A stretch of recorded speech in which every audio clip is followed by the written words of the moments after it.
let's make lemonade. Okay. Let's go to work. That's the signal. Go. 6. It's beautiful.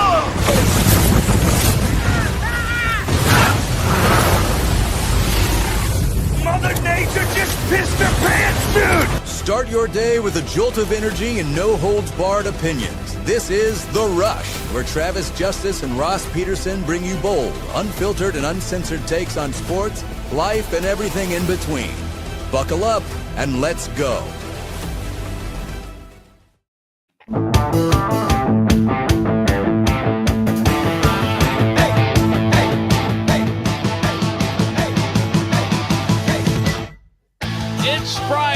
It's Friday. You got to get down on Friday. Good day. Welcome to the Rush Radio Show. If you're listening on the audio stream at therushladio.com or on the Android app, thank you so much for tuning in. We appreciate your support. If you're watching on YouTube, give this video a like. Subscribe to the channel. It's very simple. Just hit that subscription button. Help us grow our channel. And follow us on those social media channels, X, Facebook, and Instagram. Hello there, Ross Peterson. What's going on? How you doing, bud? What you know? I'm a little tired. I got a lot of window time yesterday. Had to drive. Oh, yeah. You were driving clear up into the northwest part of the state. It was what? You were in the car, I think it was 19 hours to get up to northwest Nebraska, right? No, well, I was in, I don't even know if it's central Nebraska. It is, it's Kearney, and it's about 2.5 hours from Omaha.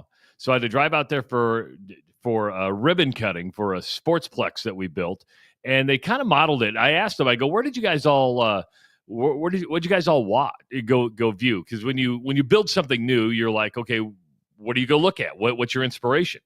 The one in Ankeny or Des Moines was a pretty big inspiration. They went and looked at that, where they hold a lot of tournaments. I think there was one in Waukee they went and looked at. Grimes? Or it might have been Grimes. Grimes has a new one that's unbelievable. I mean, if you want to know how much money there is in youth sports, just go to one of these complexes. I mean, this complex was over $40 million and has a full-size soccer field inside of it. Full size. Well, sorry. It's 2 yards short from being an official full-size soccer field. I like that you know that. Yeah, because I asked them, I go, can you play varsity games in here? They go, well, we can play JV games, but because it's not sanctioned by the 2 yards. 2 yards short. I go, but if you would have built that extra 2 yards, it probably adds, a ton of money to it. Yeah, another $1 million to it or something like that. Wow. The they're amazing, dude. We have, if people have not been out to Sportsplex West, it's not quite the same thing because this is an indoor facility. Well, it's both. It's amazing. It's amazing. There's a sheet of ice. There's dozens of basketball courts, dozens of soccer, not dozens, a few different soccer facilities, all under one giant. It's an amazing complex, dude. And that's indoors. This has a suspended track that's 337 yards. So, I mean, it's not quite. Wow. That's funny. That's huge. Now, what I liked about it, I said, because obviously you got to pay to go there, but the track is free to the community. So if you just want to go walk laps, they're not charging the community to go in and just walk laps, which is pretty cool. DMPS doesn't even do that. Really? Yep.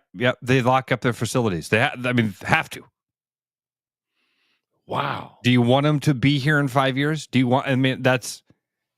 Yeah, that's true. Right. Do you want them to be because there's no pride of ownership in the neighborhood, and so if the community has access to it, they're just going to not take care of it. So you make the community pay for it through their tax dollars, and then you lock it up. So we just did a ribbon cutting. We built a new track and field complex for my son's alma mater, Creighton Prep. And there was some grant money involved, but they're opening the track to the community. So there's walking hours. If you want to go up there and walk the track, that's a nice thing to do, right? I mean, it's nice. Sometimes you just don't want to walk the streets. You just want to, be able to track your laps and do your miles. It's morbid, but the best place to walk is cemeteries.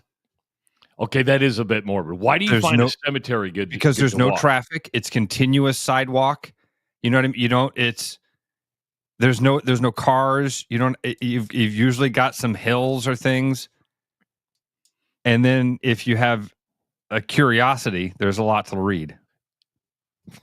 So walk, stop. Oh, this guy died in 1945, and then you start playing in your mind. Wonder what he died from. Yeah. He was so, because then you do the math on the gravestone, and you're like, okay, you know, he was only 37. What was I doing at 37? And then you like at some point you do the math again. You're like, 1945.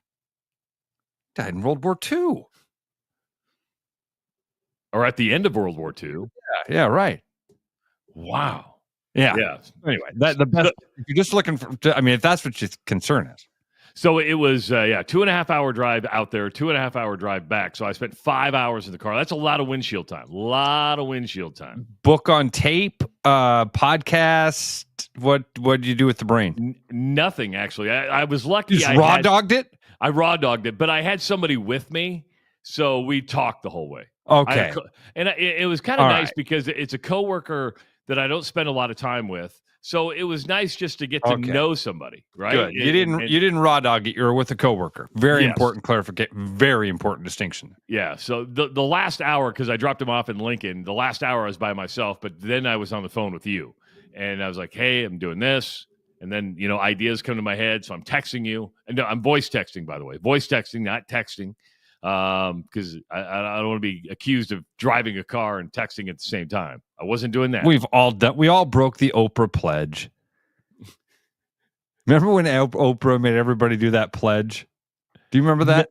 No, because I never watched Oprah Winfrey. I didn't watch Oprah either, but I remember when Oprah had an Oprah pledge that she wanted everybody to sign a thing that said they would never text and drive. Because kids were dying. People were dying. That's like saying don't do drugs. This is a little bit like that. Okay, we're all on my honor. I'll do my best to do my duty to not text and drive. And sometimes it happens. Sometimes it doesn't. And Galen Stedman.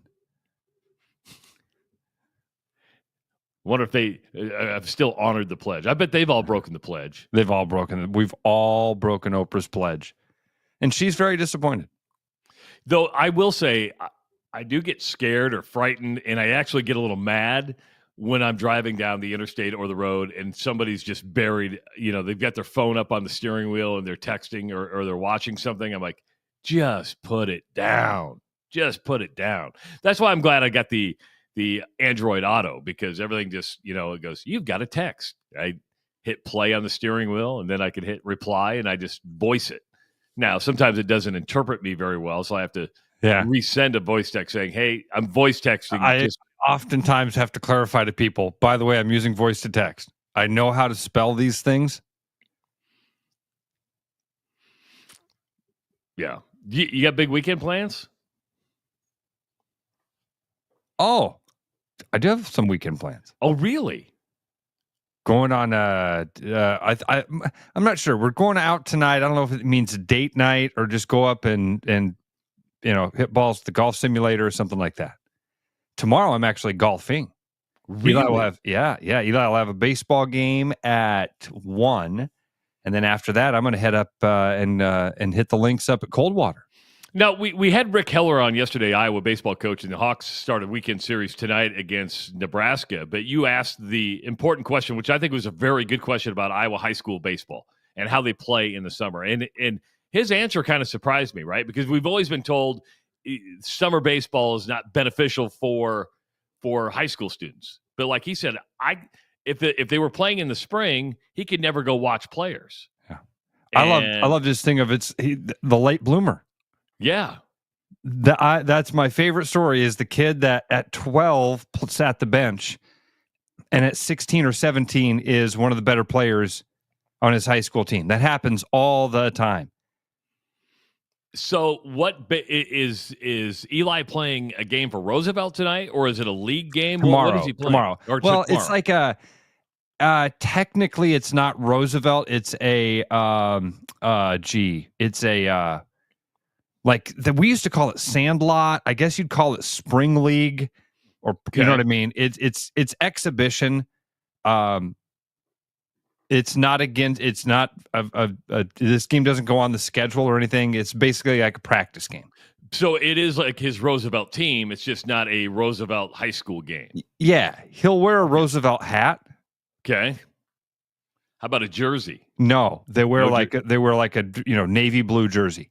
Remember how Post cereal would give you baseball cards and you'd be like, "Oh, sweet, I got an Ozzie Smith," but Ozzie Smith would just be wearing an all red hat. Yes. Like, oh, Post didn't pay the Cardinals, so they can't use the Cardinals logo. It looks like that. Okay. That makes a lot of sense. Make sure to go to therushradio.com. That's therushradio.com. Click on the promotions tab, and right there you're going to see a form to fill out. And if you want to go see Caitlin Clark and the Indiana Fever take on the Brazilian national team, you can register for your chance to win those tickets. And on April 18th, when we shut the registration down, we're going to draw 5 lucky names to go shoot a long ball, shoot some long shots, see if you can shoot like Caitlin. Now, we had this great plan. We had a wonderful plan. We did what we normally don't do, and that's ask for permission. we normally don't ask for permission. We've got to start learning our lesson on this permission thing. It's burned us a few times now. But we asked for permission here. So here's what happened. Our grand plan, we thought would be really, really cool, was to go, okay, well, Caitlin Clark shot a lot of shots at Dowling High School. And Ross reached out to Dowling High School. They said, sure, come on in. Come and shoot. And then yesterday, we got the slap on the wrist. And I don't think it was from Dowling, right? It wasn't from Dowling, but they had to deliver the bad news to you. And that is, you can't use the gym. And it's not like the gym's getting used on a Saturday morning. And I don't know, the good folks who represent Caitlin Clark have said, yeah, we kind of want to control the narratives that are coming out. And, we all have said what an amazing job Caitlin Clark has done of handling all of this stuff. How does a kid from West Des Moines, Iowa, navigate the international world of media? She has a team of people that are telling her what can and can't be done, and are telling everybody around that want to use the Caitlin Clark name for anything what can and can't be done. That's how they're being very, very, very, very, very, very careful about, and we're not on the David Letterman level. I know that bothers you. I know. No. I don't know. I watched the David Letterman special last night, and I got home from Kearney, and I asked my wife, I said, hey, I want to watch the David Letterman special. So we sat down and we watched the whole thing last night. It was good. It wasn't great. I didn't learn anything new. Does that make sense? I mean, absolutely. It's there might, obviously not everybody knows her story, so I'm sure a lot of people found a lot of it fascinating. But if you have followed her over her career, obviously you're not going to learn anything new. At least I didn't learn anything new. I guess the two things that I learned last night. Have you ever heard of duck pin bowling? Her and David Letterman went duck pin bowling. And I'm like, what the hell is duck pin bowling? Now, it's a little tiny, it looks like a shot put, right? It doesn't weigh as much as a shot put. And then like the pins are on strings. Yeah. Yeah, we have a duck pin. We have a duck pin bowling alley here in Des Moines. There's a bar. There's a bar that has like 8, 9, 10 lanes, something like that you can go play at. I've done it. It's fun. It's a really fun thing for the kids because it's a quicker version of bowling. It's like a cross between bowling and skee ball. Yeah. You know what I mean? You're playing on it. You're playing on a smaller alley, lane, whatever you want to call it. It's fun. It's not bowling. People that love bowling, duck pin bowling is a gimmick. It's like tennis and table tennis to them. You know what I mean? It's totally different. In fact, tennis or pickleball. It's like tennis, table tennis, and pickleball. Duck pin bowling is the pickleball. It's the weird bastard of bowling. And have you seen like the new like football bowling game? Where they throw the football. Yeah, I've seen that. That's real. So like we've got the axe throwing clubs in Des Moines. Yeah. Have you ever done that, Trav? Oh yeah. That's And fun. I'm really bad at it. It's fun, but I'm bad at it. And I've had the axe bounce back to me. I'm like, oh my God, I'm going to get hit by the axe. Yeah. I felt like, throwing axes is one of those things that was fun twice. It's fun enough the first time that you're like, yeah, let's go back. And you go back the second time and you're like, okay. It's like an escape room. Have you ever done an escape room? I have done an escape room. And you're like, this is so much fun. We should do these every weekend. This is a blast. And you go back and you do the second one and you're like, okay, so we're good now? I just paid $20. We got that. We agree. We got that out of our system. We don't need to do those anymore. I think axe throwing is like that. Yeah, I've done axe throwing like 2 or 3 times. I don't have a desire to go axe throwing anymore. Dude, have you seen, like, they have like, and I know we've got bags world championships. Everything has a world championship. The axe throwing world championship happened a couple days ago. I saw John Boy Media break this thing down. You wouldn't believe how good these guys are at throwing axes. Guys and gals. In the finals, it was 2 guys versus a guy and a gal. Really? I kind of feel that way. Don't be all sexist and act surprised that a woman can throw an axe that well. But I was thinking another game. I feel like that way with bags or cornhole, right? Yeah. You play it once, you're like, okay, it's kind of fun. And then after about 20 minutes, you're like, is this all we're going to do is throw bags into a hole? Because I'm kind of bored with it. I'm with you. And those, dude, they air those on TV. I know. They air bags competitions on TV. And it is impressive that a guy can stand there and just boom, boom, boom. And they know exactly what they're doing. And like they have different texture for the bags and different techniques for throwing them. Do you remember, Travis, when there's a video game that is the bags toss video game, kind of like golf? No. You know how there's there's Golden Tee? Yeah. They have that for bags. I did not know. I didn't know that. Stand-up video game where you stand there and just like in Golden Tee, select your shot. I want to have a flop shot. I want to have a shot that slides. I want to have a shot that bounces. And then you roll the ball back and shoot it forward. Wow. Yeah, I would get bored playing that too. I got bored playing Golden Tee. I remember when Golden Tee was the big fad. You'd go like, oh, let's go play some Golden Tee. You'd be dropping dollars and all of a sudden you're like $50 in. I'm like, I could have played a real round of golf for $50 with a cart. The golden era of Golden Tee and Big Buck Hunter. The only video game that I really liked when I was a kid was the track and field. You'd sit there and you hit the buttons. You'd wear your fingers out. You'd wear those buttons out. I'd get competitive doing the hurdles. But Travis, didn't you guys ever come up with some device to just put on the buttons? Like you could use a spoon. You could take a spoon and you could put your finger inside the concave of the spoon. No. I grew up in Minden, Iowa, man. We had 420 some people. We weren't that ingenious. I don't know who came up with the spoon thing, but world records. I was running the 100-meter dash in 7 seconds. Wow. Yeah. Spoon. You're a regular Carl Lewis. Faster than Carl Lewis. Give me the respect I deserve.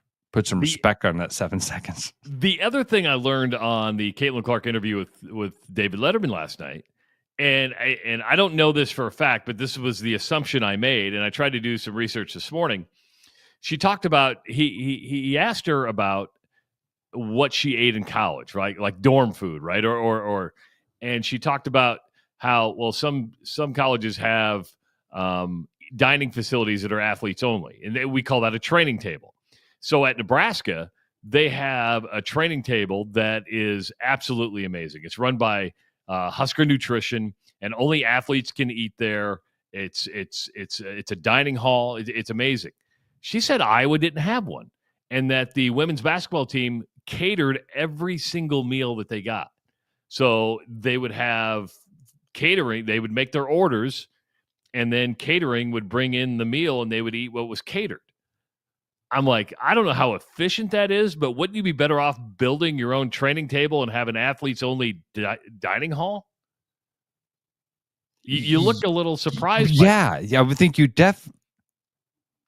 Yeah, and if I'm wrong, if Iowa has a training table, let me know. But she made it sound like no, there's no training table there. I must have missed that part of it. I watched the David Letterman thing. It was good. It did not grab. I'm with you, Travis. I wasn't at any point like, oh, this is great. I must have missed that part of it. I don't remember them even talking about that. But so I kind of want to go back and hear what she said. They got to have something. Like, dude, when we used to go to Bobby Randall baseball camp in the 80s, there was a mess hall. Yeah. No, that was set up for the campers, but it was the athletes only. Yeah, I don't think that was an athletes only thing, but they're that blows me away. I'd be really, really surprised. They cater every meal incredibly inefficient, no matter what that looks like. Yes. Even if it's coming from a university, the hospital kitchen or something, no matter where it's coming from. Meals are being brought to them. Every meal is being brought to them. They order it, and it doesn't make any sense. And what's that contract? What is today? We're going to get Qdoba. Tomorrow we're going to get Chipotle. How does that work? Yeah, because that's the thing. If it's that, now we're talking about gross incompetence in a level of like how inefficient that would be and expensive that would be. Huh. Now I'm kind of curious about that. Now I'd like to learn more about that. It's probably, I don't know, maybe because I was writing stuff. I'm sitting there with my notebook last night, right? And I'm like, if something's said, I want to remember it. I want to make sure that I bring it up on the show. And the only two things that came to that I thought were interesting were the duck pin bowling and the fact that they catered their meals. I mean, that's what I found interesting. I do want to ask you this because did you think Letterman talked over her a lot? Like interrupted her, like he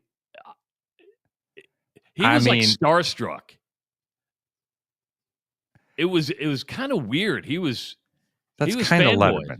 I mean, I guess I didn't see. I'm not a fan of Howard Stern. I've never been a fan of Howard Stern. I don't like his interview style. And Letterman, I used to like Letterman a lot. I thought he was a really funny guy. When the late night wars were happening, I was Team Letterman. And but I never really cared for his interview style much. I think he just did.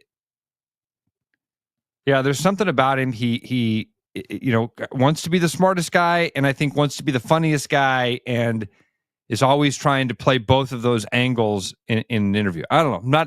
Not a huge fan of him anymore. But what I like about these shows that he does, and there's some really good interviews that he has on this series. He's just not as angry as he used to be.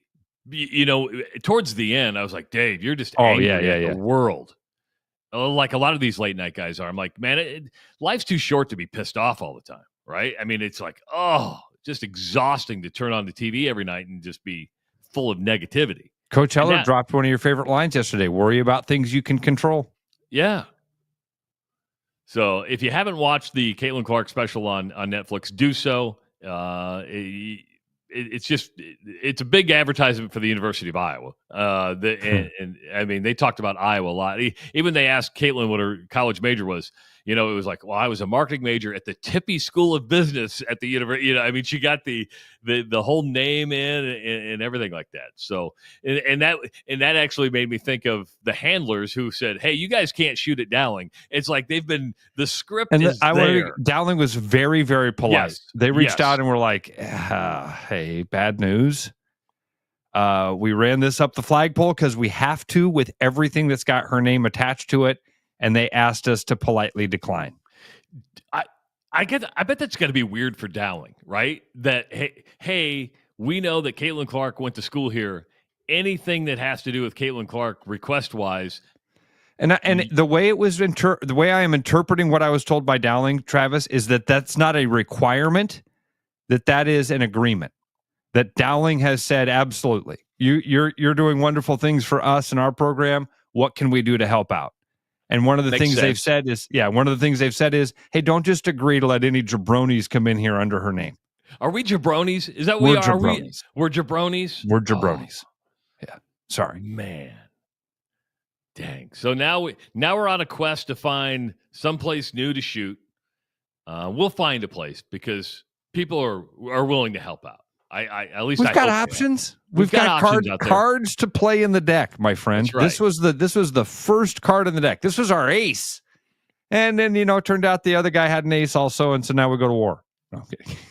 Now the cool part is we will be giving away the tickets. They can't keep us from doing that because the tickets were purchased, and purchased tickets you can do whatever you want with. Right. We can give them away. Yeah. We wanted to have fun with it in that specific way. Didn't quite work out. It's okay. We got other options. Jay says, just call it the Katie Clarkey challenge and see what. Just change the name. Spell it with a K. We didn't say Super Bowl. It's an eating thing. It's soup or bowl. See, I like what you're doing there. And when Ross first told me that That's yesterday, That's a Van Harden thing. Right away with Ross when he dropped the news on me yesterday, I'm like, oh, who'd they lose to in the state tournament? Let's go to their gym. Like, I'm like, I get mean right away. I'm like, okay, how can we? Did they lose to a city school? We could go to a city school. Let's do that. Let's do that. Let's. This is where Caitlin Clark lost, and now you're. That's where my brain goes.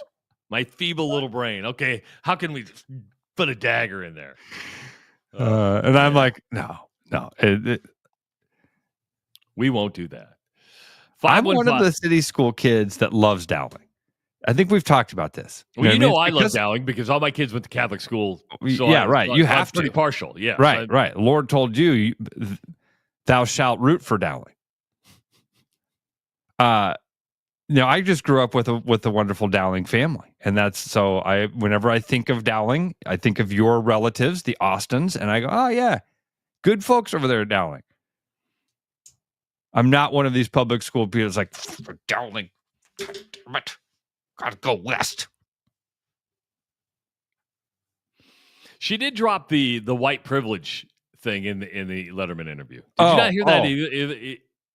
I must have. No, dude, again, it didn't grab me. I was way more interested last night watching that. I watched a documentary about YouTube influencers. Oh, dude. Anyway. So no, what was the white privilege thing? Well, she, Letterman asked her about, the WNBA, and she goes, and why they hated you, and she goes, I am white, I am privileged, but if you watch this, her competitive drive has nothing to do with privilege. That's just the way your brain's wired. The way she competes, that has nothing to do with privilege. I don't even think I need to go back and listen, because did she say, I am white, I am privileged? Yes. Then I have no problem with that. Those are just two truths. She grew up in West Des Moines, Iowa, and went to Dowling Catholic High School, period. That's a privileged life. You might not see it that way, and things might not have been hunky-dory for you. If you went to Dowling and you grew up in a home that could provide for you in that way, and maybe not everybody. Maybe I shouldn't put that blanket on just being Dowling. That's a pretty wide blanket. But it's a pretty comfortable blanket. It's a pretty comfortable blanket. If you grew up in a home that had the means to get you to a place like that, that's argument enough to say that you grew up in a privileged home. I'm not going to. So I'm just saying the term white privilege has been bastardized and turned into means all sorts of other stuff. I would agree with you on that. And that I would argue. I would say, wait a minute, let's talk about that. By saying I am white and I have been privileged. Two truths. 515-517-2303 is the number to call. The Masters is entering the second round. Got some interesting stuff happened at Augusta National yesterday. And and I got some other cool little NBA stat to throw at you a little bit later on. We don't talk a lot of NBA, but I found something that was sent to me from regular listener Joe that was like, wow. Regular listener Joe, not special listener Joe. Okay. I don't want to call anybody special. Or not odd listener Joe. I don't want to make that assumption that not goofy listener special. Joe. Okay, so just regular listener Joe. All right. Okay. It is the Rush Radio Show at therushladio.com. Hi, I'm Josh Romick, manager at Willis Lexus. I want to take a moment to share with you the great deals that we've got going on starting now through the end of April. We are offering $100 off a full brake service or $50 off a two-wheel brake service. In addition to that, for limited time only, receive up to an $80 prepaid Visa or MasterCard. You can give us a call to schedule or visit us online at willislexus.com. I'm loving these wooden nickels, Brian. Yeah, I suppose everyone is catching on. Just spend $20 to get a wooden nickel. It's 25. Collect 10 and add up the savings on your next purchase. Some of these are worth $5. That could be huge. I know, right? That's why you have to spend $20. It's 25. Collect 10. It's like money back to you. Spend 20, you get another wooden nickel. It's 25. Collect 10 and add up the savings. It's huge. Central City Liquor is home of the 10% cash coupon. And the wooden nickel program. It's huge. If you have a pest problem with over 20 years of experience, Bats and Bugs Pest Solutions is Central Iowa's local expert in fast, effective, eco-friendly pest solutions at a fair price for your home or business. Call us today at 515-218-3400. Believe it or not, spring is coming. When it does, be absolutely organized with custom garage or closet systems from Absolute Garage and Closets. Turn a winter mess into a spring success at our showroom in Urbandale or visit absolutegarage.net. With over 260 beers on tap, El Bait Shop isn't just another craft beer bar. It's the best. Beer lovers know. El Bait Shop, 200 Southwest 2nd, Des Moines. There's a new spin on casual dining near Drake University. Lucky Horse Beer and Burgers. Craveable faves, flatbreads, delicious burgers, frozen cocktails, and a crazy cool vibe. Get to Lucky Horse Beer and Burgers today.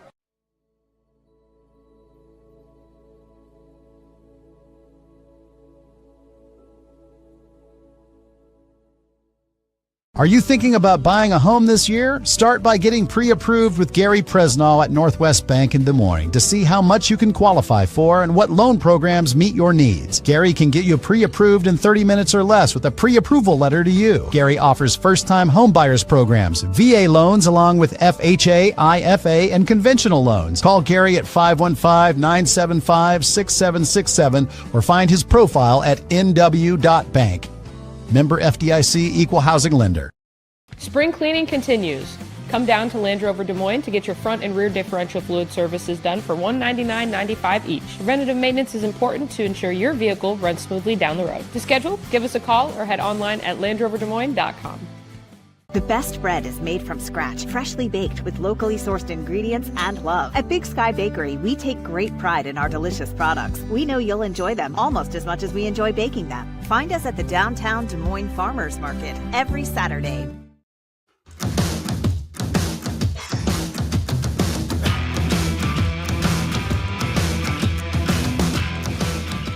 Welcome back to the Rush Radio Show, powered by Willis Automotive. Looking for a new or pre-owned car? Willis Automotive is the place to go. Even if you need service, need a detail, Willis has the car you're looking for. You can listen to the Rush Radio Show all day long at therushladio.com. Just click on the Listen Live link. If you want to start the show from beginning to end, just get it at the podcast, wherever you download your podcasts. It's funny when you're playing music. We have something different in our audio stream today. Sounds fine on my end. Okay, once the music is gone, you sound great. There's something on my end. Anyway, we'll worry about that another time. Because you are an IT expert. When I look at you, I think IT expert. The glasses sell it. It really does. Yeah, and now you get the unbuttoned part of your shirt, and you're showing a little chest hair. It's not until I sit down at the computer and go, okay, how do you turn this thing on? That's when you know I don't know what the hell I'm doing. The Masters is starting its second round today. Justin Rose, your first round leader. Ross, he has an interesting stat goes with Justin Rose. He has now led or co-led the Masters 7 times after 18 holes The most of any golfer in history never to win the Masters. Oh, my gosh. 7 times he's come out of the gate. That's impressive. That's real impressive. I did not know that stat. 7 times you've been the leader on Thursday night, and you've never worn the green jacket.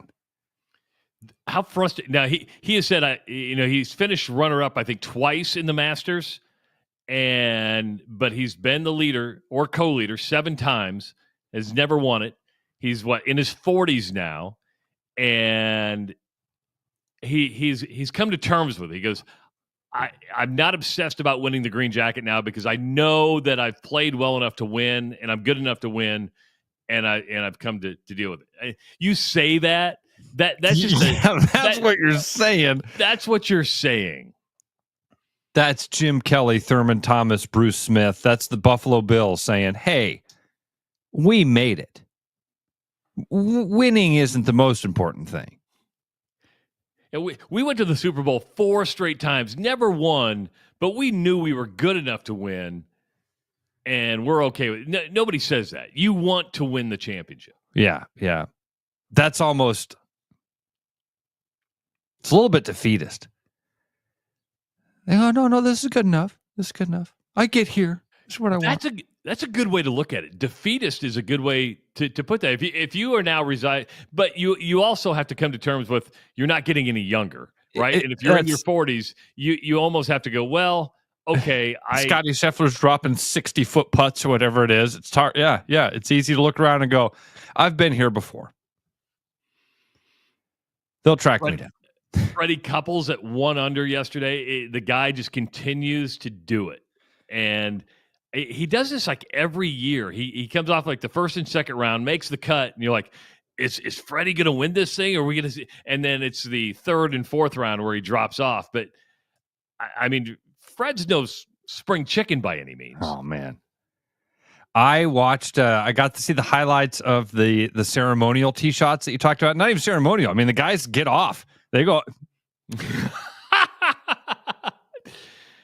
Oh, Roscoe. They go play around. Who did I see, Trav? One of those dudes bombed a drive. Hit like 270 down the middle. Jack can't quite get it that far. I don't remember who it was that was in that group. One of those old timers. Anyway, 270, man. That'd be like Gary Player. I bet. Was it Gary Player or was it Tom Watson? Somebody like that. It was one of those guys that, My hero yesterday was the defending U.S. amateur champion. You know where I'm going with this. Everybody knows where you're going with this. So Jose Luis Ballester is the defending U.S. amateur champion. He plays at Arizona State. He is golfing with Scotty Scheffler and Justin Thomas. He's on the 13th hole. So he's walking down. He's 60 yards from the green. He's got to take a piss. He's got to pee really bad. So he thinks, you know what? I'm just going to walk over here and relieve myself. So there's a tributary right nearby. Turns his back to the crowd. Whips it out. Takes a leak. He didn't think anybody was going to see him. Well, everybody saw him. And he got like a standing ovation for taking a leak. He goes, it was the biggest ovation I got all day long. I look at that and go, oh, you're one of us. Yes, me too. I love it. I've peed on golf courses more times than golf courses would want to know, probably. Yeah, because the last time I golfed with you, I watched you go into the woods. I'm like, don't get poison ivy. Don't get poison ivy. Make sure you... And I came back with 7 balls and an empty bladder. Yeah, so my brain goes a couple places. Number one, you're right. This is relatable, and we all go, "Oh, cool, that's fun." How? Come on, repeat some of the things. This is one of those moments again. Like he didn't think that anybody was going to see him. I mean, how many people are on the course at Augusta National? I mean, it's loaded, right? I mean, loaded with fans. I'm sorry, patrons and cameras. You're playing in. You might be the most watched group because you have Scotty Scheffler with you. You might be in the most watched group, and you have a thought at any point in there like, oh, I can just sneak off here. Nobody's going to pay attention. Nobody's paying to me. I'll just sneak off over here. They're all watching Scotty. They don't care about me. You say he's golfing at Arizona State. Yeah, I do have an important question here. Okay. Okay. Where's he from? Mexico. Okay. When we were on the a year ago, I was walking through Portugal and Spain. Right about right now, too. Right about right now. I started that journey about a year ago today. We met a dude from Belgium who would just pee whenever he had to, wherever we were. Did he turn his back to you? No. Walking down the trail, you're walking, all of a sudden, he's just walking and peeing. Like, no. I'm not kidding. You asked him about this. How do you walk and pee at the I same don't time? know. And not spray yourself. We saw because I mean, a kind of a cultural thing. I don't know about it in Mexico, but maybe that's a part of it of like peeing here. So that's the first part of it. Very relatable. I get it. Cool. I've done it. Second part my brain goes to. This is the same place that doesn't let you call their driving range a driving range. We went through yesterday all the different phrases that are restricted from Augusta National. How they're special. It's a tournament unlike any other. Hold themselves in higher regard. How is that going to be perceived? It's a good question. How is this going to be? How is Augusta National going to handle it? I'm just saying, because they are they're strict on their rules, man. I think about you just went and pissed in a river. Where is that going? What do you mean? Well, I mean, is it going to be in somebody's drinking water? Oh, Jesus. I like the taste of it. If that is your concern, I just want to walk you through what. Okay, you don't. First of all, nobody's drinking out of the pond. If it's a little creek, it's probably going to some sort of reservoir, meaning pond, lake. Okay, maybe it feeds directly to a water treatment facility, because that's where your water comes from. Your water doesn't come direct. It's not from the creek to your tap. It gets filtered. It gets run through charcoal here in Des Moines. It gets all sorts of stuff happens to it. And trust me, I hate to break this to you. You've drank pee before. I've sat it, and I know that because yeah, absolutely. If you've opened a tap and had tap water before, you would be amazed at the stuff that you've consumed. That's been around on this planet for millions of years. And our immune systems are better for it. So, like, where did that pee go? It went into the water. I wonder if they, it's probably like going to the principal's office, right? Hey, Jose, we need to see you in the chairman's office. I would think at some point they had to, right? They had to say to him, "Hey, man, you didn't know this is not okay." By the way, this we probably should. Our fault for not telling you. This thing's on TV. Probably should have told you. You're the U.S. Amateur Champion. You're golfing with Scotty Scheffler. You're golfing with Justin Thomas. People are going to be watching you. It is the absolute number one thing that people were talking about from yesterday. It was the number one topic of conversation from the Masters yesterday. Good thing, bad thing. Funny thing, relatable thing. I think that more than anything, Ross, is there are some people who love the tradition, who love all that, but I do think, I can relate to that.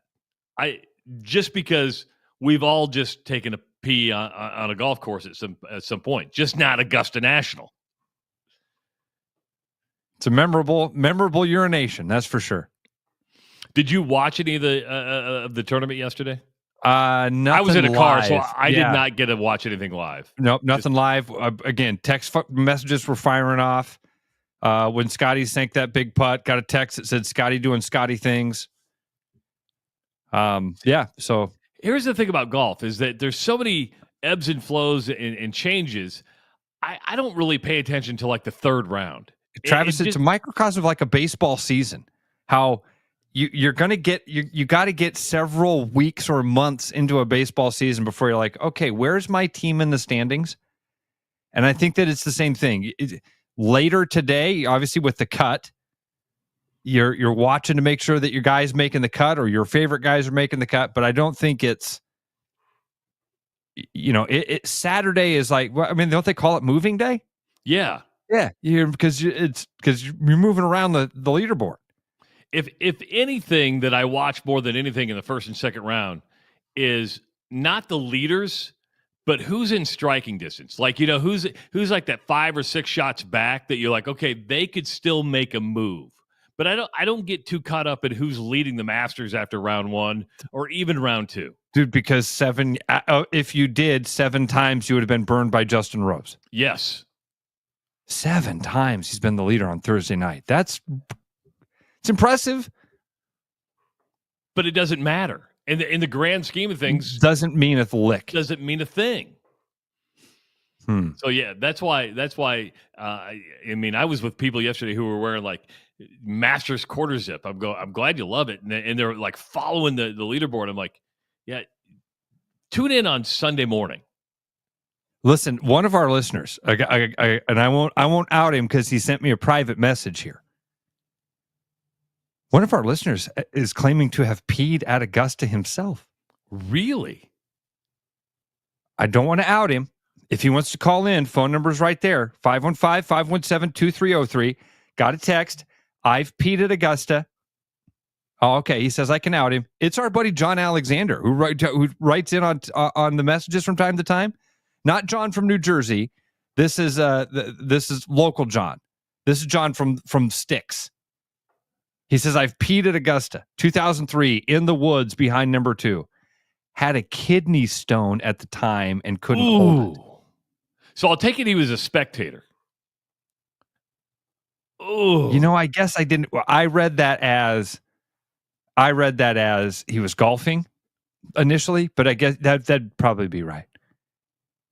I did get a text from a buddy the other day about what it cost that he had a chance to golf at Augusta, had to pay for the round.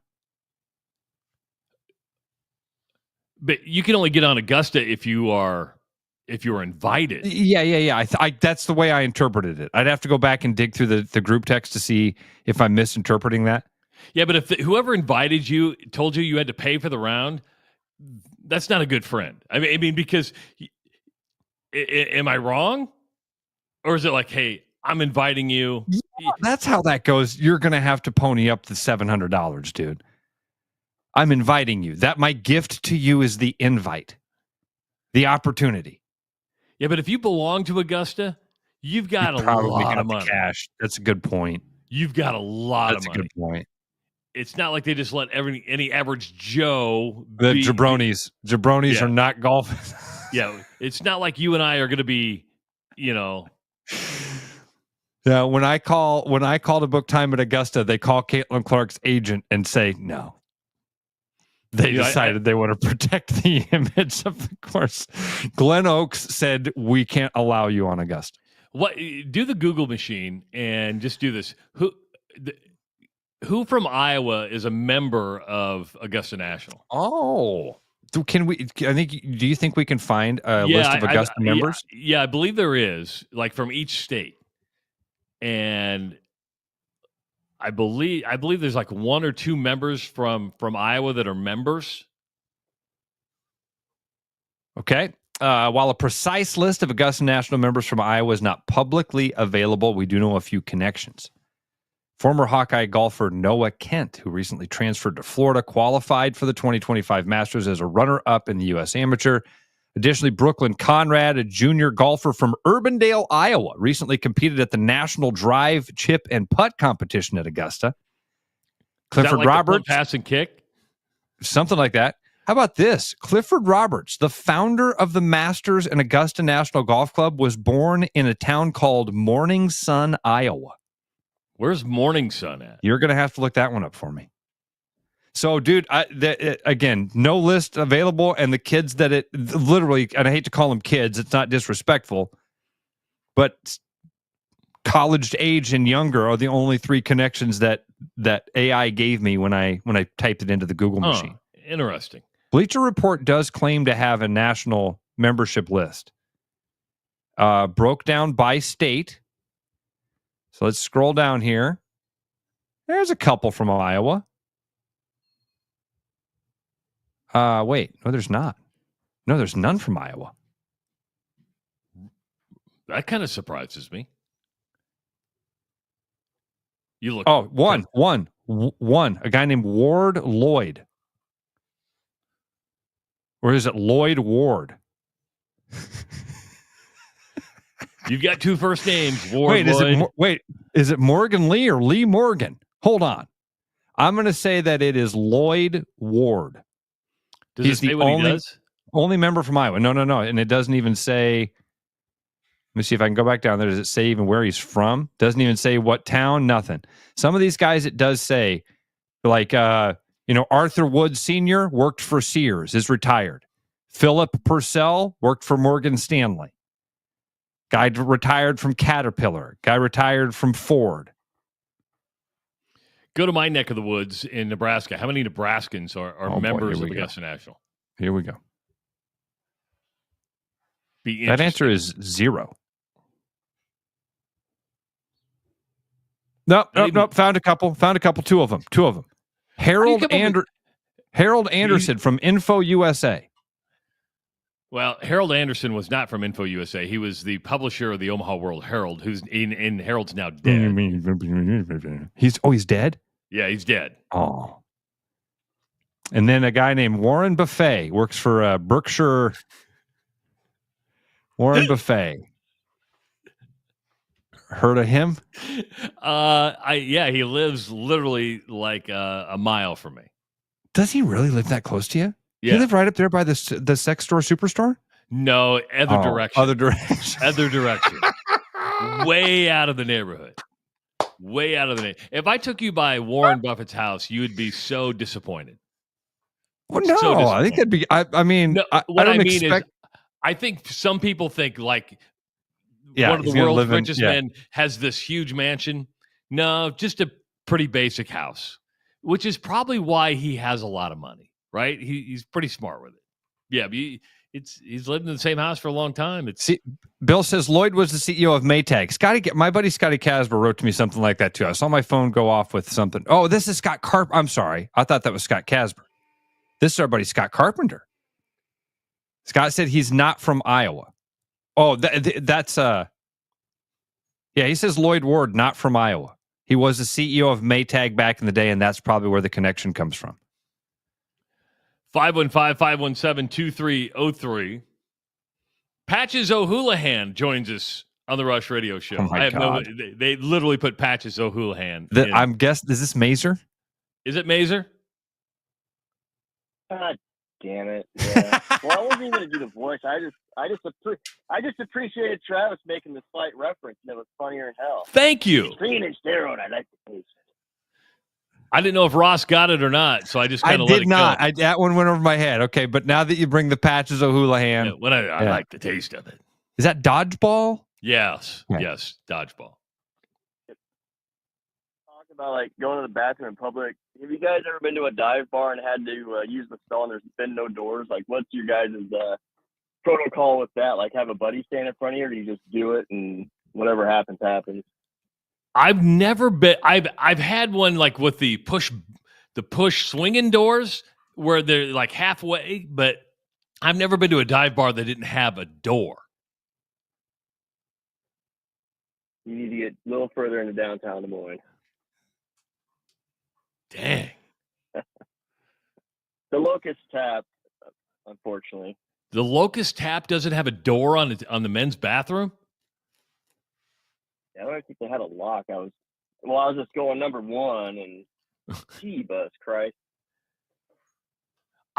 First of all, I've never pooped in a bar ever. I make friends. I've never pooped in a bar. Have you ever pooped in a bar, Ross? Yeah, I was kind of running through that because I thought that's what Mazer was getting at. Like, have you ever had to poop in a bar in the stall and it was just a bare toilet and you're sitting there vulnerable, if you will. That's the height of vulnerability.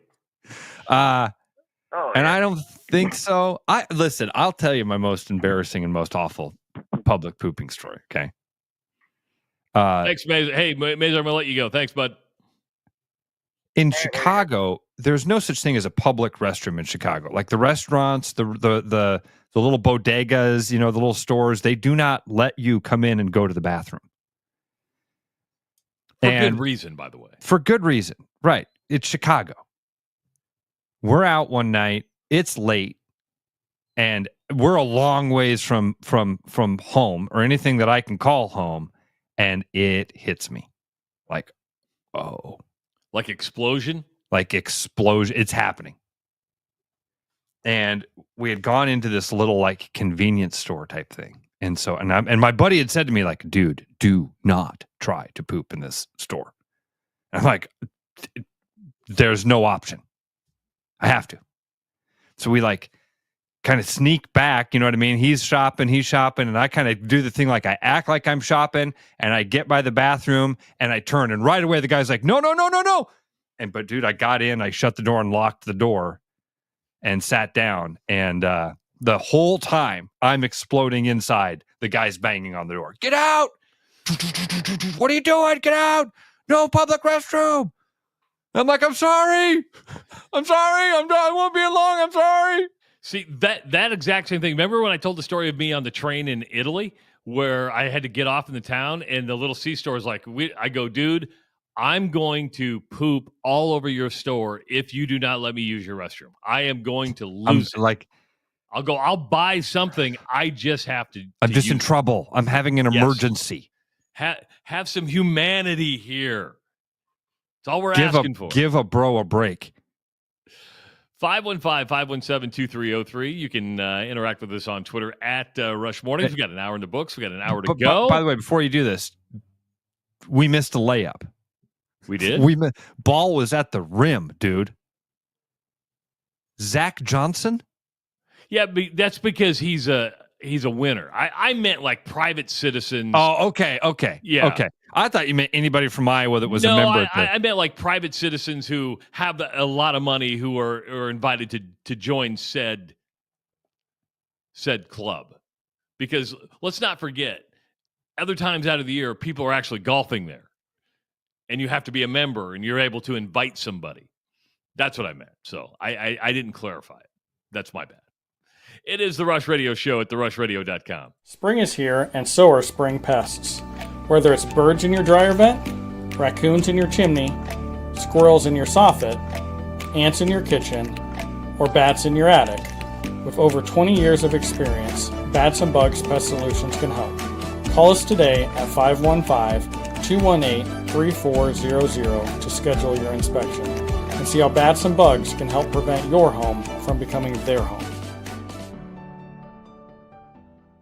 You've dreamed about an absolutely organized garage or closet? See it for yourself at Absolute Garage & Closet's beautiful showroom in Urbandale. See the latest in garage storage, custom closet systems, and epoxy flooring applications up close, and imagine how good it will feel to have your garage, closets, or other spaces absolutely organized. Free consultations, friendly service, and quick project turnarounds, Absolute Garage & Closets is ready to bring peace of mind into your home. Visit Absolute Garage & Closets at 3169 99th Street in Urbandale or at absolutegarage.net. Missing a quality, home-cooked meal? You know, the kind Mom used to make? Lucky for you, we found her recipe book. Welcome to the High Life. Welcome to the champagne of bars. With over 260 beers on tap, El Bait Shop isn't just another craft beer bar. It's the best. Beer lovers know El Bait Shop, 200 Southwest 2nd, Des Moines. Thinking about buying a home? Get pre-approved in 30 minutes with Gary Presnell at Northwest Bank in Des Moines. Gary offers first-time home buyers programs, VA, FHA, IFA, and conventional loans. Call Gary at 515-975-6767 or find his profile at nw.bank. Member FDIC Equal Housing Lender. You know, Brian, at Central City, we really do have the best selection around. I know, high quality stuff you can't find anywhere else. Whistle Pig Plantation Rum. Yeah, and over 150 of the best scotches on earth. And a ton of bitters, mixers, and more. You know what we are? High class. Definitely high class, yeah. Make way for the natty. Okay, maybe medium class. Central City Liquors, home of the 10% cash coupon. And the wooden nickel program. Hi, I'm Josh Romick, manager at Willis Lexus.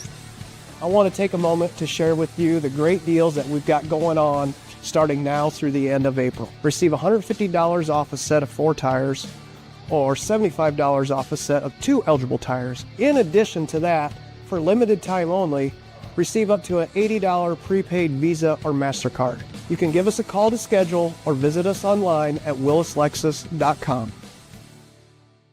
Do you have a pest problem? With over 20 years of experience, Bats and Bugs Pest Solutions is Central Iowa's local expert in fast, effective, eco-friendly pest solutions at a fair price for your home or business. Call us today at 515-218-3400.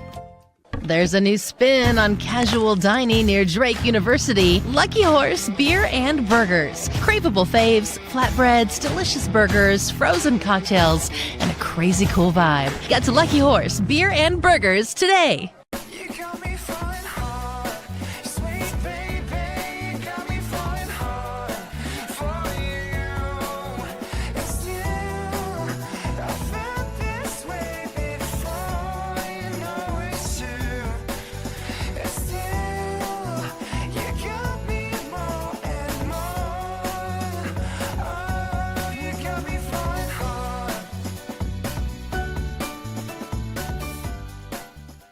The best bread is made from scratch, freshly baked with locally sourced ingredients and love. At Big Sky Bakery, we take great pride in our delicious products. We know you'll enjoy them almost as much as we enjoy baking them. Find us at the downtown Des Moines Farmers Market every Saturday.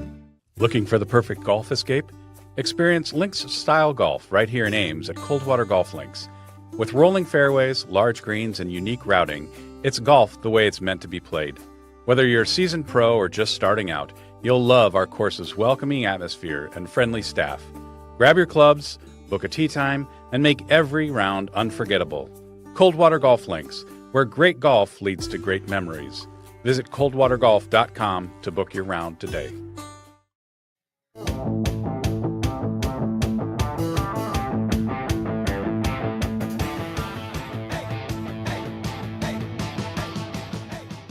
Number 2 of the Rush Radio Show at therushradio.com, powered by Willis Automotive. Happy Friday. Yes, it is Friday. If you are listening on the audio stream at therushradio.com or on the Android app. Speaking of that, if you have an Android phone, just search The Rush with Travis and Ross. You'll be able to find our app right there. Download it. Use it every single day. If you're watching on YouTube, hit that subscribe button. Give this video a like. Leave your comments there. And follow us on X, Facebook, and Instagram. Ross, the college basketball season is over, but we had college basketball news yesterday as Alan Huss, who I've been talking about for some time. Remember, I wanted him to have the Drake job before Hendo got it. I actually mentioned him for the Iowa job when it was kind of up in the air whether Ben McCollum was going to take the He job. was your outside horse kind of guy. Yeah, outside horse.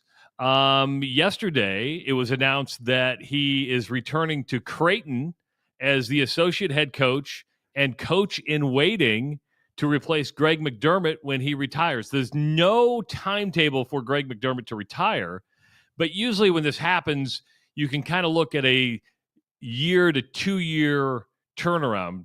before that takes place, right? And yeah. I mean, 3 to 5 is the long stretch. I mean, he's a guy that's a head coach. He's a head coach. Somebody was going to come along and snag him up at a really good job, and so you can't tell him, "Hey, we want you to just hang out for the next 5 to 10 years." No, this is under 5 years. I think you're probably right. Under 3. Now, Greg McDermott's only 60 years old. That's young. That is very, very young in the coaching ranks. I shouldn't say very, very young, but I mean, you see a lot of coaches try to get to 70 or even beyond. Rick Pitino's beyond his 70s. The big question is, and here's what I'm wondering, because we're seeing a lot in football, and I think we're seeing it even more in basketball, and that is, I wonder if Greg McDermott fully steps away. And hear me out. And I'm just making an assumption here. I've heard this on the street in Omaha, that Alan Huss becomes the head coach and Greg McDermott becomes the general manager. And so when you have to deal with paying players, putting a roster together, and doing that sales part of it, you go, okay, I can become the general manager, kind of run the basketball program, and let you do the coaching. We're seeing more and more general managers who would be better equipped to do it. Greg's one of the most personable guys out there. That kind of makes logical sense. It does. That because you're right. He's too young to just say, hey, he's walking away. I mean, he's a competitive wise. I mean, look at what happens with coaches. Look at Rick Pitino. If you walk away, it's at 70. It's not at 60. Especially when you've still got gas in the tank like he does. That absolutely makes sense, Travis. I thought you were going to say athletic director. Well, and that could happen over time too. But I don't know if he could have, as an athletic director, as big an influence as a general manager over because at Creighton, there's one sport that generates revenue. Yeah. That's basketball. Yeah. I mean, you're putting 17,000 plus into an arena every night. It's important that basketball is successful at Creighton. And I think Dana Altman and Greg McDermott have made that a very, very good job. You have community support. Do you have bigger influence as a general manager of the basketball program or as an athletic director? He could do both. He would be great to, and Marcus Blossom is the athletic director at Creighton now, but I think Greg could be an incredible athletic director because the community loves him. I mean, Greg McDermott is one of the most liked figures in Omaha. But I think what happened here is you go, okay, Darren DeVries is taken. You're probably not going to leave. If he has success at Indiana, probably not going to leave Indiana. And Alan Huss is becoming a bigger and bigger name in the coaching ranks. If you lose him to another Power 5 school or a basketball program, do you lose your chance to get the guy you really want to be the guy coach? You really want to be the coach, and you do this. Yeah, Travis. So for the Creighton job, for McDermott, this all makes sense. For Alan Huss, great hire. Good job for them to get these ducks in a row and line this up. All right. Now, I want to zoom out and kind of talk about this GM thing because as soon as you said that, I was like, oh yeah, this is becoming a deal. I remember hearing about this about a couple of years ago was it Alabama? One of the SEC teams had a GM. And I remember reading it in an article. And it was like, Alabama football GM, Billy Smith says, what?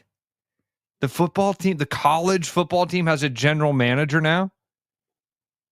What's that position going to pay? What's that? I understand that this has become a logistics nightmare for these coaches. I get that. We saw it yesterday in Rick Keller's face in baseball. Yeah, who probably needs a GM, right? I mean, because he's trying to navigate paying players, NIL, all that stuff, and he's got recruiting. Coach. Yeah, and coaching the team, which is his actual job. Proof that this is getting more of a professional model. Every day, man. Because that's my thing. I'd like to be able to sit here and say, well, they don't need to have these general managers. Yeah, they do. Yeah, they do, because the job of being a coach has changed so much. It's not coaching the team anymore. I had this on the rundown earlier in the week, but we never got to it. I'm going to stay on this general manager path. Okay. And the power they should or should not have when it comes to a team. So Andrew Luck is the general manager of the Stanford Cardinal, right? He has in the organizational chart, it goes athletic director, Andrew Luck, football coach. So the football coach answers to Andrew Luck. That's what this would be with McDermott. I would assume, but in other organizations, like Kirk Ferentz has a general manager, but he answers to Beth Getz. I mean, Kirk Ferentz answers to Beth Getz. So what's going on in California right now is that Ron Rivera is the GM of the football program.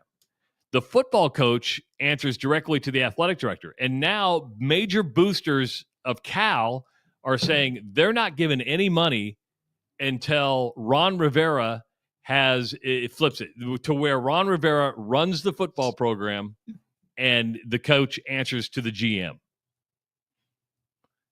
Your thoughts on an athletic director giving up control of the football program over its head coach? That's what's going to happen. My thoughts on it don't matter. That's what's going to happen. You'll have guys like Kirk Ferentz that get grandfathered in. You'll have guys that get grandfathered in, and they say, "Hey, you have just slowly evolved this role from head coach back in the 90s, from head coach in the 90s to now. We're going to let you continue to do that, but we're going to bring in this guy that's like an assistant. We're going to give him that role, but we're eventually going to do the same thing that they're going to do at Cal and that they've done at several other universities. The general manager is going to be just like the professional model." That's a hard one for me to get used to. It is, just because I'm so ingrained, and my small little pea head says, well, a head coach answers to the athletic director, because, when these were first general managers were brought on, it's like, okay, we got this NIL world. We're dealing with this money. I'm just going to let a GM deal with that so I don't have to be involved with it.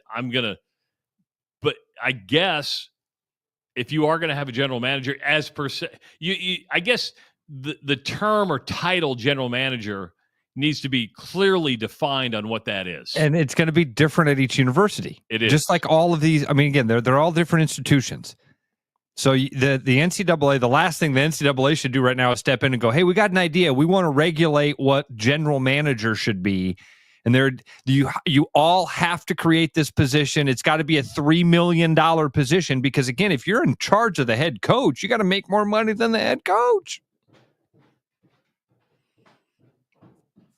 You got to be in par there with the athletic director and the head coach. So we were going to do $20 million for the players. Now we got to come up with $25 million, because we've all got to get a $5 million GM. I mean, if you want to be competitive. Do you guys want to take this serious or not? We can hire a $1 million GM and suck. But if we want to do this the right way, we got to get Ron freaking Rivera. We got to pay a head coach's salary. We got to bring in, we got to pay McDermott, but then also pay another head coach the salary that he would get if he were the head coach at Iowa, to be the assistant for a few years so that we can move. And again, I'd like to tell you it's all a con, and we've seen the faces of these coaches. When we bring this stuff up, the color rushes out of their bodies. They go, God, I don't get to do the thing I'm good at. I don't get to coach. I don't get to coach anymore. And that's like, Coach Heller is a great example of that yesterday, man. He's fired up. He's fun. He's talking to us. We asked him one question. He talked for like 15 minutes about his team and his players and the games, situations, all that stuff. Hey, Coach, we talked to a lot of people about NIL and recruiting. It's like exhausting for them. It is. So I do believe that this is a position that is, I hate to say required, but it's going to help these programs a lot. to have somebody else that can keep their eye on this off the field stuff, and then maybe coaches can worry about coaching again. But what do you know about coaches? They're kind of control freaks, and that's why this is all going to have to. It's going to have to be a slow evolution. You wouldn't be able to go into Coach Ferentz and say, "Hey, Coach, by the way, new sheriff in town. You got a general manager now, and he's going to tell you what to do with your roster and how to do it, and who your assistant coaches are going to be, and all that." Kirk Ferentz would say, "Get bent." So it's going the discretion. Each institution's going to have to figure out what the right timing is for them. Creighton's got a good plan here. This is a really smart idea. Eric says Iowa State basically has a GM. It's Derek Hudger, who's the assistant athletic director for player personnel. But I guarantee that Matt Campbell doesn't answer to. I wouldn't guarantee it. I don't know. I'm with you, Travis. I wouldn't think so. But I think what Eric is saying there is Iowa State and Jamie Pollard and Matt Campbell are doing the exact same thing. They're creating the framework. Here's this person. Here's their duties. And by the way, the next football coach that gets hired, this is all going to transition. That could be. I don't know. Seems to me like that's what the card, reading the tea leaves of what's happening in the NCAA and at a lot of these institutions, that's the type of stuff that they're going to be doing. What do you think of Booster saying, we're not giving you money until the coach answers to the GM? What do I think of Boosters having a say at the university? I mean, if you're paying the players. If you get it, dude, it's the old saying, if you pay, you get a say. That's fair. Yes. And it's the way the world works. It works with politics. It works in business. It works in school. If you pay, you get a say. Now, the cynic in me, because you rub off on me, is when I hear GM, I hear somebody who works behind the scenes, and this is my opinion. I'm not saying anybody does this, but all I hear is tampering. I really do. Because it's like, what's your job? Go build me a roster, find me players. How do you do that? You just work behind the scenes. So let me ask you something. Does right now, does NIL director, does that say tampering to you? Kind of. Because when Rick Heller talks about it, when Bill Fennelly talks about it, who do you think's making those phone calls? I mean, very literally, who do you think's making those phone calls? I don't think it's the head coach. No, because he wants to stay clear of that. Right. I don't think it's an assistant coach. I don't think it's a player. I don't think it's anybody associated with the program. Who's not associated with the program, but has access to the dollars and access to the athletic department? Who sits in that chair? Isn't it the NIL director? Yes, because that's where the money's coming from. So do you think, and I mean, I'm not trying to get you to make an accusation here. I'm literally just thinking about it out loud. Somebody's got to reach out. Isn't that the NIL director then? So, I mean, like when we say that's probably what a GM's job is going to be, you hear tampering. Yeah. But that's the cynic in me. Because every coach that we've had on this show has talked about tampering, right? Everyone. Every one of them. And so that's what I hear is like, okay, what do you do? I'm the GM. I work behind the scenes. I give names to NIL directors. Yeah, exactly. That's what I do. I'm not the tampering guy. No, I'm not. I give the names to the tampering guy. Yeah. I tell the tampering guy who to tamper with. I don't tamper. But that's our cynical brains. That's my cynical At brain. some level, that has to happen. That thing has to happen. Hey, you know what we really need? Did you watch that Wright State game on ESPN Plus last night? Did you see that center? Did you see how good he was? What something like that has to happen, right? Boy, he could really help us. Yeah. And then it turns into that scene of Jon Favreau and Vince Vaughn of hey, I don't want you to do anything. Oh, I got it. Okay. Yeah, I know what you're saying. Good that you don't know. No, really, don't go recruit that guy. Okay, yeah, I hear what you're saying. I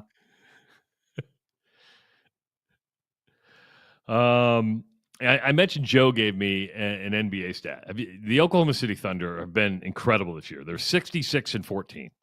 What do you think their record is against the Eastern Conference? Oh, they're 66-14. Wow. Yes. What is their record against the Eastern Conference? All season long. Are they either undefeated or all their losses are against that conference? They are 25-1 against the Eastern Conference. Wow. With an average win against the Eastern Conference at 17.6 points per game. Wow. Yeah. That's an incredible number. That and we really don't talk is. a lot of NBA. We don't follow a lot of NBA. But when you look at that and you go, you're 66-14. You've only lost one game to an Eastern Conference team. I think it was Cleveland way early in the season. Huh? And you're beating these teams by an average of almost 18 points per game. I mean, unless, Travis, that number breaks down in some funky way where they just played a lot of the bad teams in the East, which I don't think that I don't think that's really possible. That's incredible. That's a really good stat. I would have thought it would be the other way. Honestly, I thought it would be that, all of their losses were against teams from the East. So, yeah, there's an interesting stat thrown out there for you on the NBA. So just the season. That's a cool one. I like that. I think only like a couple games left in the season too. So that's the NBA season coming out. So Hold on. Sorry. Then the long playoff starts to where we go to June. Regular was the word you missed there. Regular. Only a couple days left in the regular season. And then we start the playoffs that will last until 2026. Right? Is that they end in January? I think is when so. Yeah, I think that is playoffs start in April and they go till April.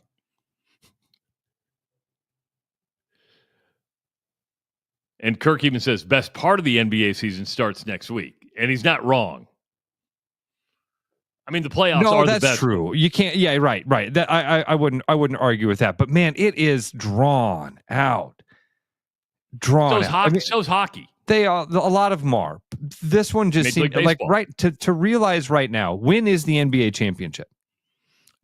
Early June. It's early April. That's the problem. I get it, and it is fun, and I do enjoy the NBA playoffs.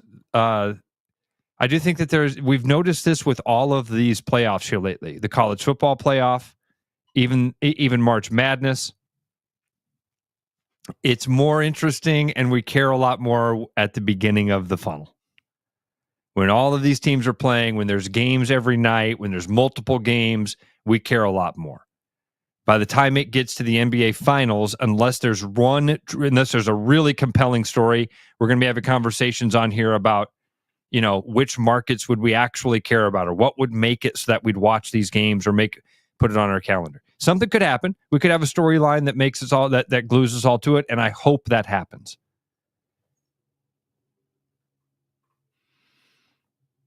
But will it? Time will tell. Right. 515-517-2303. Hey, while you're mentioning the phone number, do we have somebody on the line, or were you just mentioning it to mention it there to transition? I was going to transition because we got to come up with something to utilize that phone line here on Friday. You started the show and said it's Friday, got to get down on Friday, and it brings back all those fun memories. Rebecca Black.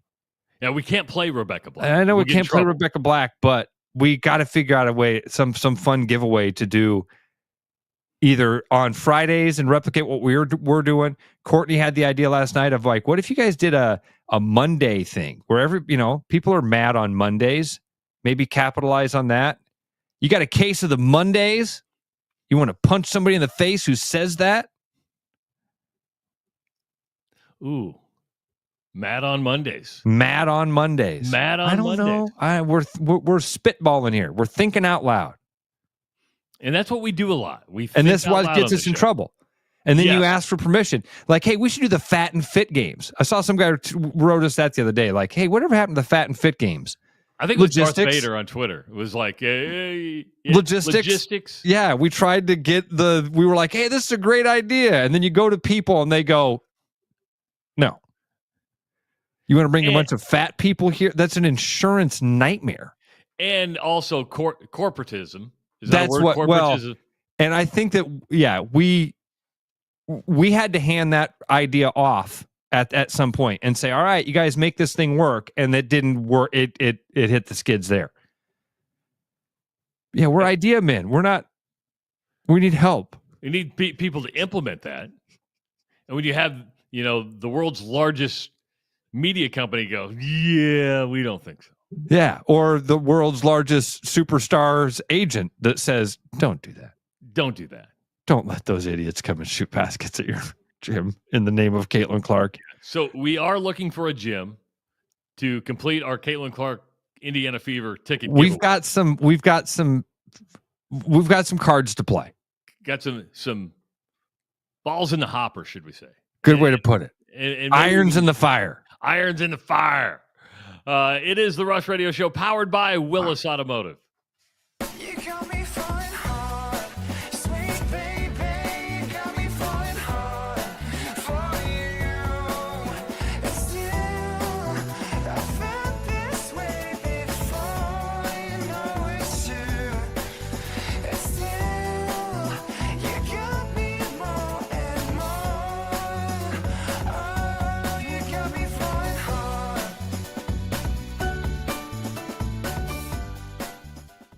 You've dreamed about an absolutely organized garage or closet? See it for yourself at Absolute Garage & Closet's beautiful showroom in Urbandale. See the latest in garage storage, custom closet systems, and epoxy flooring applications up close, and imagine how good it will feel to have your garage, closets, or other spaces absolutely organized. Free consultations, friendly service, and quick project turnarounds, Absolute Garage & Closets is ready to bring peace of mind into your home. Visit Absolute Garage & Closets at 3169 99th Street in Urbandale or at absolutegarage.net.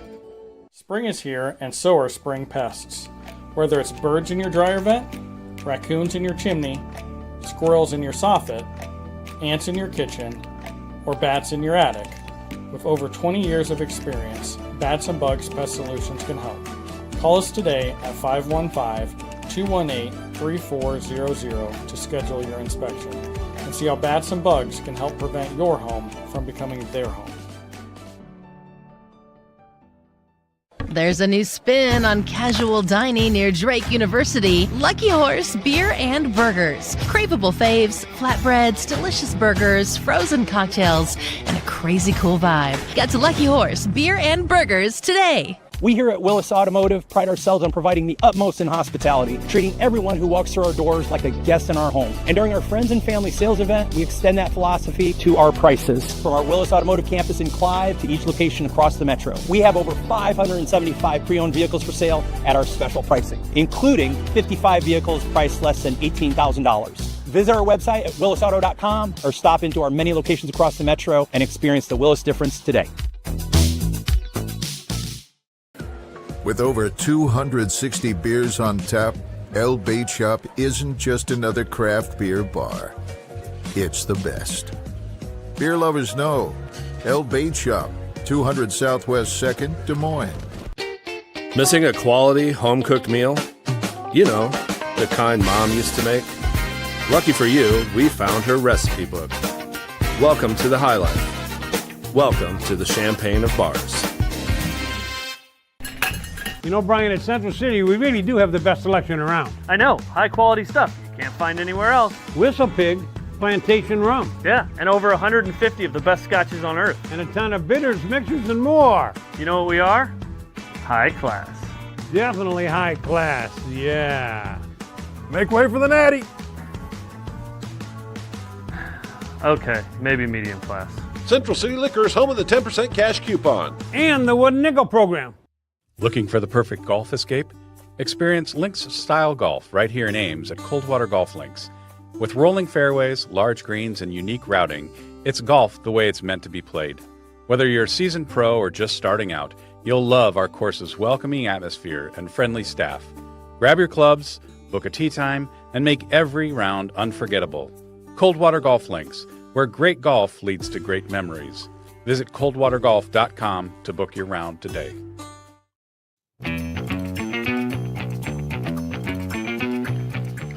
Welcome back to the Rush Radio Show at therushradio.com by Willis Automotive. I'm Travis Justice. He's Ross Peterson. We're here till 8 o'clock. Don't forget to go to therushradio.com, therushradio.com. Click on the promotions tab. Get registered to win the Caitlin Clark Indiana Fever tickets. On April 18th, we will draw 5 lucky names just randomly for your chance to shoot a long ball. Shoot like Caitlin, and win a pair of tickets to see them play the Brazilian national team. But we need a place to play. And listen, if you have physical limitations or something like that, don't let that stop you from signing up for this contest. We're coming up with ways that we can accommodate for anybody and everybody that might be one of those 5 finalists. So we do? Yeah, you didn't know this? No. We talked about this. I don't remember this. Oh, okay. All right. I'll share it with you. Okay. Basically, we would modify the contest for those folks. Okay. Don't you remember this? Oh, okay. Okay, a little bit, a tiny bit, but we need a place to play. Anyway, yeah, we do need a place to play. We're already. Look at he's him. already done. He's rubbing his head. He's like, what am I getting into here? He's got a nicely painted office, though, doesn't he? His office is sweet. Yes. Yeah. The only thing about his office is he's been in there a long time. It's probably about how long have you even been at Grandview now? 45 years? 30. Are you serious? It's 30? I was being facetious. I know. So I started here assistant baseball coach and admissions counselor in 95. So and then I've been the AD and vice president. AD for 17 years, vice president for the last 2 or 3. Wow. Was that just for a pay raise, the VP title? They couldn't get him a new office, so they gave him a bigger title. It's like everything else. You stick around long enough, they feel sorry for you. They're like, here, you're one of the oldest people here. You can just come on into the group. You have to know what's going on. You've been here so long. That's been a big part of it, is being in the room when they're making the decisions for the institution and path forward and those sort of things. So it's been good that I'm part of the leadership team, and I've enjoyed it. I do forget, Troy, the 30 year. I mean, we got to introduce him first, because a lot of people listening right now going, who are they talking to? We're talking to Troy Plummer, who's the vice president and athletic director at Grandview University. Fine institution on the east side. I'm a graduate of Grandview, proud to say. But yeah, so that's who we're talking to. So Trav, now that people know that, those 30 years, see, I think of your 17 as athletic director and the amazing evolution that's happened. I don't even know what you would call it, from what Grandview was when 17 years ago to what it is today. It's been amazing. But man, you go back 30 years, that's really incredible. When I started, there were 7 sports and about 128 athletes here. And now you're up to what? 28 sports, close to 900 athletes. How's your collective? Fortunately, we don't need one right now. It's like I tell everybody, with all of the upheaval and everything that's going on in Division I athletics, it's like, come to the NAIA. We still do athletics the right way, or I always say how it's supposed to be, or how it was intended to be as far as collegiate athletics. And interestingly enough, the NAIA launched an advocacy campaign just last week at the NAIA convention, and it's called The Right Way to Play. And so it's fun that all of my hard work over the years and telling everybody has actually bubbled up to the NAIA, and they're on board now. But we none of our kids go to school for free. They all will be using their degree for their career, not their athletic ability. So it's what college athletics, was, in our opinion, or what most people I think is that the way it's supposed to be, or the way it was intended. So, are there NAI schools that have collectives though? I mean, okay. Wow. There are some that and they do some NIL stuff, but true NIL stuff where you're not paying somebody to play. You're actually, somebody may want some community service, or they might actually, if they're in a smaller town, they might have the ability to actually use their name, image, and likeness to help with a car dealership or things like that. And there are institutions that do it. And we have some kids that are doing some NILs where they're, using their social media for clothing or something like that. But cool. It's not something that's where it's running the institution or the athletic program. Okay, so what's next? If you've added that many sports and that many athletes, I know you esports is not technically, is that under your umbrella? Does that, you don't count that as part of your 26 sports? No, we help them and support them, but and they do compete in a couple of different events with the conference, and there's a conference champ, and and that's outside of my wheelhouse. Okay, League of Legends and something else, but no, currently they're under our enrollment management area, and so I don't have to supervise them, but we do help them with marketing, and they're part of our institution in the conference. So Troy, I don't know if you heard, we hit a snag in our promotion. We asked for permission, which we rarely do because we like to ask for forgiveness. But we need a gym. We need a gym. So we were just going to show up at Grandview, but we decided we'd ask for permission again.